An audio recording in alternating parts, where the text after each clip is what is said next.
নমস্কার বন্ধুরা, আমি সুস্মিতা বাংলা ক্যানভাস চ্যানেলে সকলকে স্বাগত জানাই।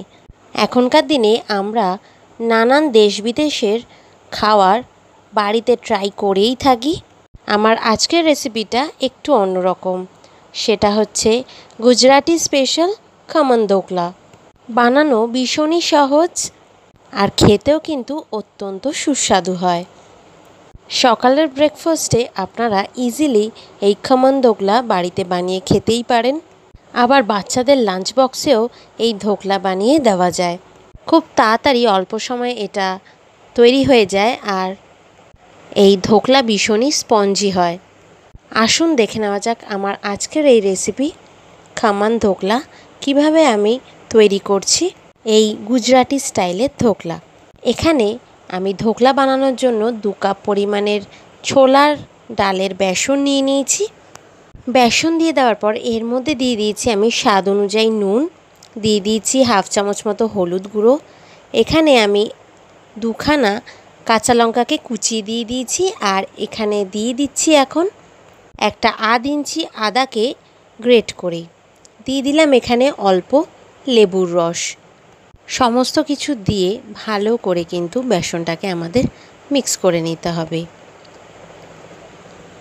ঝালটা কিন্তু অবশ্যই আপনারা আপনাদের ইচ্ছে মতো যতটা প্রয়োজন ততটা আপনারা ব্যবহার করতে পারেন। এই রান্নায় আপনারা শুকনো লঙ্কার গুঁড়ো ব্যবহার করতে পারেন, আমি করিনি কারণ এর থেকে বেশি ঝাল আমার মনে হয় বেশি হয়ে যাবে। আপনারা চাইলে যদি ঝালের পরিমাণটা বেশি খেতে পছন্দ করেন তাহলে কিন্তু এখানে ব্যবহার করতে পারেন। সব কিছুকেই বেসনের সাথে ভালো করে কিন্তু মিশিয়ে নিতে হবে। এবার অল্প অল্প পরিমাণে জল দিয়ে কিন্তু একটা সুন্দর ব্যাটার তৈরি করে নেব। একসাথে কিন্তু পুরো জল ব্যবহার করবেন না। সব সময় খেয়াল রাখবেন মেশানোর সময় অল্প অল্প জল কিন্তু ব্যবহার করবেন। অল্প করে জল দেবেন আর ব্যাটার তৈরি করবেন। যখনই জল দিয়ে ব্যাটার তৈরি করবেন ঠিক এইভাবেই কিন্তু আপনাদেরকে এটাকে মিশিয়ে নিতে হবে। এইভাবে মেশালে কিন্তু কোনো লাম্পস থাকবে না। ব্যাটারটা তাহলে কিন্তু ভালো করে ফেটানো হবে।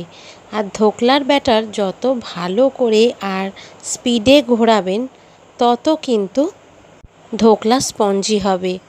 ধোকলার ব্যাটার সবসময় কিন্তু অনেক জোরে ঘোরাতে হয়, তাতে ধোকলা খেতে নরম এবং সুস্বাদু হয়। ঠিক আমি এইভাবেই কিন্তু ধোকলাটাকে ভালো করে ব্যাটারটা তৈরি করে নিচ্ছি।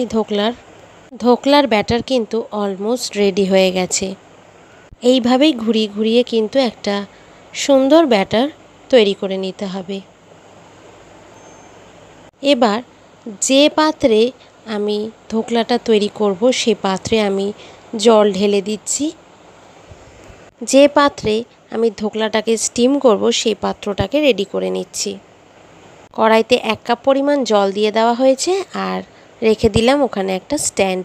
এবার এরকম একটা পাত্র নিয়ে নিয়েছি, আপনারা চাইলে কেক টিন নিতে পারেন।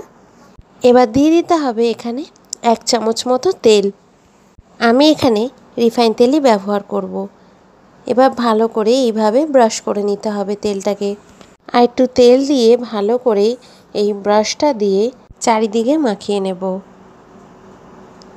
আপনাদের কাছে কেক টিন না থাকলে এরকম স্টিলের টিফিন বক্স যদি থাকে তার মধ্যেও করতে পারেন। আমি এরকম একটা স্টিলের বাটি নিয়ে নিয়েছি। এরকম বড় পাত্রেও যদি আপনারা ধোকলাটা করতে পারেন তাহলে খুব ভালো শেপও আসবে আর খেতেও ভালো হবে। এইভাবে আমি তেলটাকে ব্রাশ করে নিলাম। করার আগে ভালো করে অয়েল ব্রাশ করে নিলাম। আর এদিকে ধোকলার ব্যাটারটার মধ্যে দিয়ে দিলাম আমি 1 প্যাকেট ইনোটা দিয়ে ভালো করে কিন্তু এইভাবে মিক্স করে নিতে হবে। আপনারা যদি ইনো দিতে পারেন এরকম ধোকলার ব্যাটারের মধ্যে তাহলে কিন্তু ইনো খুব স্পঞ্জি হয়। আপনারা চাইলে এখানে বেকিং সোডা বা বেকিং পাউডারও ব্যবহার করতে পারেন। আমি করিনি, এখানে আমি ইনোর ব্যবহারটাই করলাম। ইনো ব্যবহার করলাম কারণ ইনো দিলেই কিন্তু ধোকলাটা বেশি ভালো হয়। অল্প গরম রিফাইন তেল দিয়ে দিলাম। গরম তেল দিলে ধোকলার মধ্যে ময়েশ্চার ভাবটা ভালো আসে। তেল দিয়ে আবারও ভালো করে কিছুক্ষণ ফেটিয়ে নিলাম। এবার ইনো আর তেলটা দিয়েই কিন্তু সঙ্গে সঙ্গে ব্যাটারটাকে এরকম পাত্রটাতে ট্রান্সফার করে দিতে হবে। যার মধ্যে আমরা ধোকলাটাকে বানাবো তার মধ্যে কিন্তু আমরা তাড়াতাড়ি ঢেলে দিলাম। সবটা ঢেলে নিয়ে এইভাবে কিন্তু ট্যাপ করে নিতে হবে। এবার পাত্রটাকে বসিয়ে দিচ্ছি আগে থেকে প্রিহিট করে রাখা কড়াইটার মধ্যে। তখন আমি এই কড়াইটাকে ঢাকা দিয়ে প্রিহিট করে নিয়েছিলাম 10 মিনিট মতো। এবার ঢাকা দিয়ে লো টু মিডিয়াম ফ্লেমে 15 থেকে 20 মিনিটের জন্য রেখে দিতে হবে।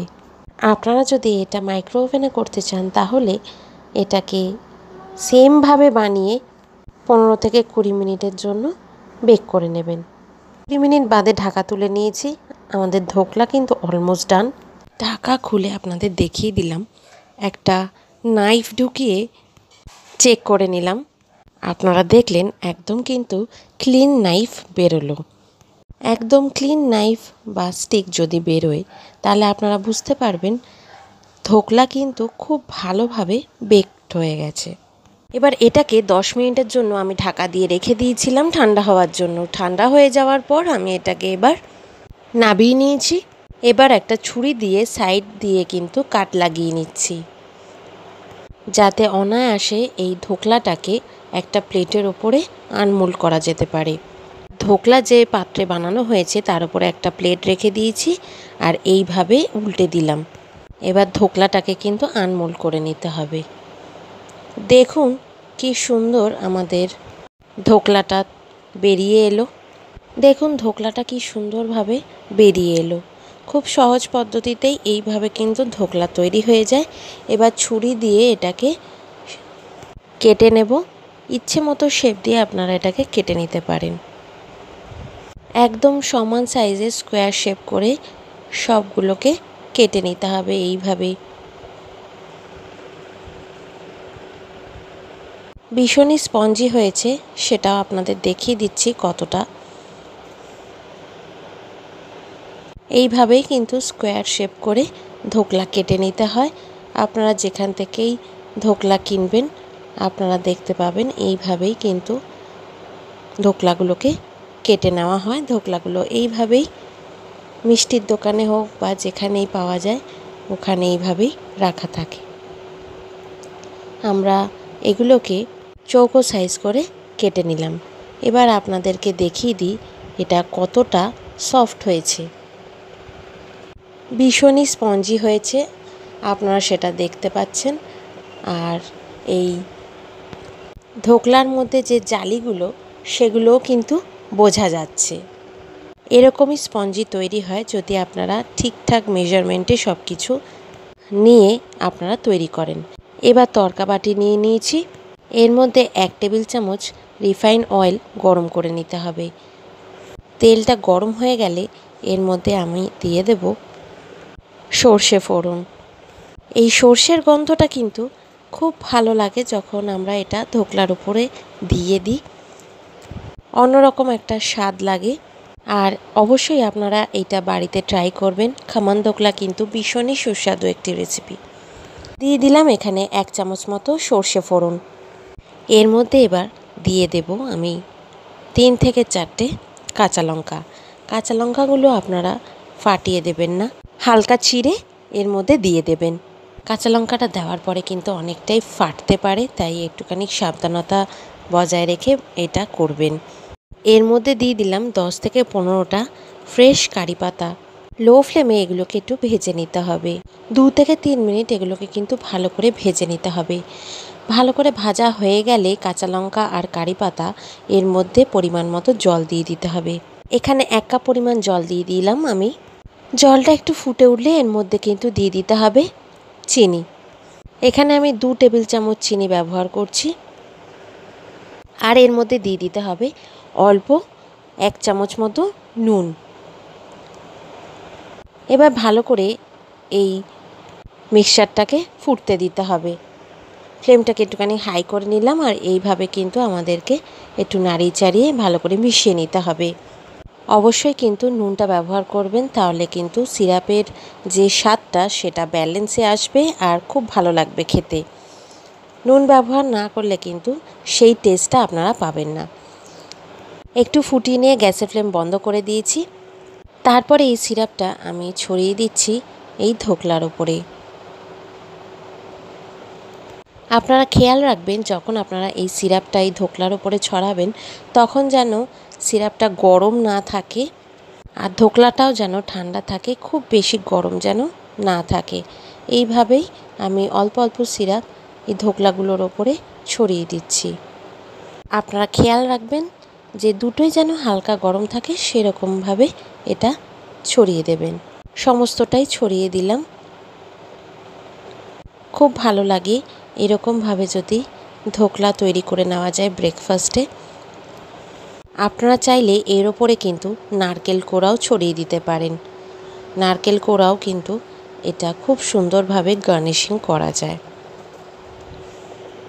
তৈরি হয়ে গেল একদম স্পঞ্জি খমন দোকলা। বাড়িতে খুব সহজ পদ্ধতিতেই অল্প সময় আপনারা এটা তৈরি করে নিতে পারেন। দেখুন এই ধোকলাটা কিন্তু ভীষণই স্পঞ্জি তৈরি হয়েছে, সেটা আপনাদের আগেই দেখিয়ে দিয়েছি। এবার এটা খাওয়ার পালা।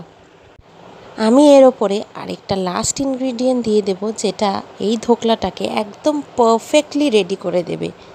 সেটা হচ্ছে অল্প কুচিয়ে রাখা ধনেপাতা। আপনারা এইটার উপরে অল্প কুচিয়ে রাখা ধনেপাতা দিয়ে দিতে পারেন, দেখতেও সুন্দর লাগে। আর এর ধনেপাতার একটা খুব সুন্দর গন্ধ, যেটা ধোকলার টেস্টটাকে আরও কিছু গুণ বাড়িয়ে দেয়। এইভাবে ওপর থেকে আমি ধনেপাতাটা ছড়িয়ে দিলাম। আমাদের কামান ধোকলা একদম রেডি। বাড়িতে অবশ্যই ট্রাই করবেন আর জানাবেন কেমন লাগলো আমার আজকের এই রেসিপিটা। ভালো লাগলে অবশ্যই লাইক করবেন, চ্যানেলটিকে সাবস্ক্রাইব করার অনুরোধ রইল। পাশে থাকা বেল আইকনটা অবশ্যই প্রেস করবেন, যাতে আমি ভিডিও আপলোড করলে তার নোটিফিকেশন সঙ্গে সঙ্গে আপনাদের ফোনে চলে যাবে। আপনারা ভালো থাকবেন, সুস্থ থাকবেন, সাবধানে থাকবেন। দেখা হবে আবার একটা নতুন রান্নার ব্লগে।